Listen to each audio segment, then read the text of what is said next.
it's semi-finals time, and this is where it's crunch time, Addo. Only the first two athletes in each heat go through from these semis to make it through to the final later tonight. Let's start with the world record holder, America's own Kenny Harrison.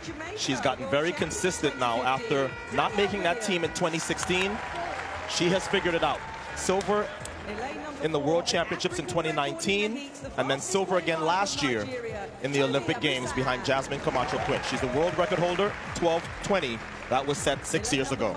In lane 4, representing Nigeria, you've already told us about her, Tobi Amusan. Why should we watch her? Every athlete wants to come to these World Championships and run or throw or jump the best they ever have. Tobi Amusan ran a personal best and African record in the heats. That was the fastest time in the first round. She better have more. Only the top 2 will qualify automatically out of this heat. And on the inside of Amusan is Jamaica's Danielle Williams in lane 3. Very experienced. This is her 5th World Championship appearance.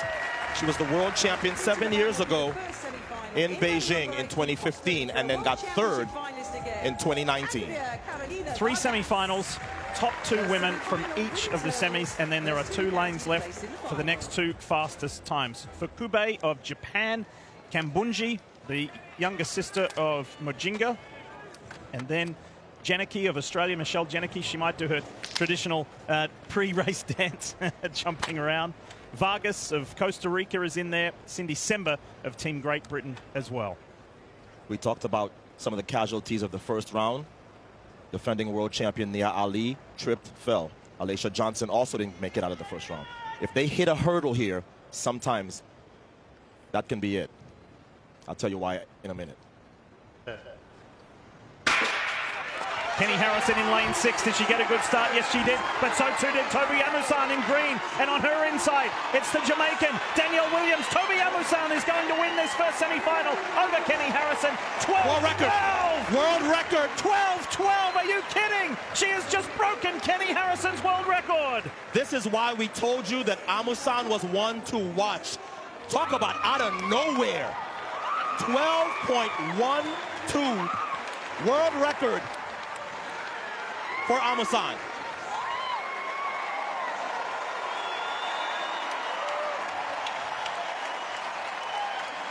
Lucina Golden Clark, your charge. Titles.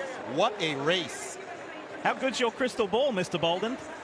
Anybody who saw her in the first round, though, knew that she was ready to run fast, even if not this fast, this quickly. That's a big chunk lopped off of the previous world record of 12:20.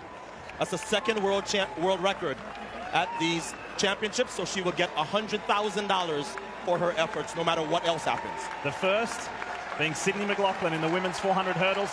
Tobi Amusan of Nigeria, the 25-year-old, is the fastest to ever do this event.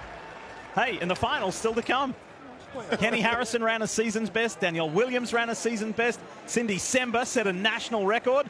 Hey, conditions were just perfect to go fast. They really were. And we talk a lot about the semifinal being the harder round. Amusan came into the semifinal knowing who she had to deal with, a world champion and a world record holder. And man, was she up to the task. She got away from them early. And halfway down the track, I'm thinking, wow, look at the space between her and Kenny Harrison. Well, there was a reason for that. She was en route to the fastest time ever run by a 100 hurdler. Watch her face. Watch her face, folks, as she looks over and sees the clock. Watch this. Watch this. Ah! That has to be an incredible feeling. You've been chasing medals, chasing records for years. Now you've gotten it. That was the previous world record holder. Kenny Harrison can't believe it either.